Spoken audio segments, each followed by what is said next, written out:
pero ahora sí necesitamos realmente, porque hay gente que no está sembrando, no está viendo su animalito. Hace poquito mi cuñada se me ve su chivita en el corral, y hay gente que no va a cambiar sus animales porque no tienen atadito ellos.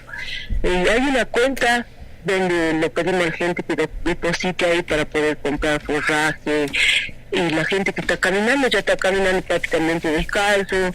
Necesitamos ropa de abrigo, tanto para varón como para mujer, calzado del 36 al 42 para varón. Para varón sería desde el 38 para arriba, para mujer sería del 36 al 38. Camperones, esos pantalones calientes térmicos. Sí. Y también estoy buscando más. Tengo un lugar que de tan Salta que se ofreció la señora Claudia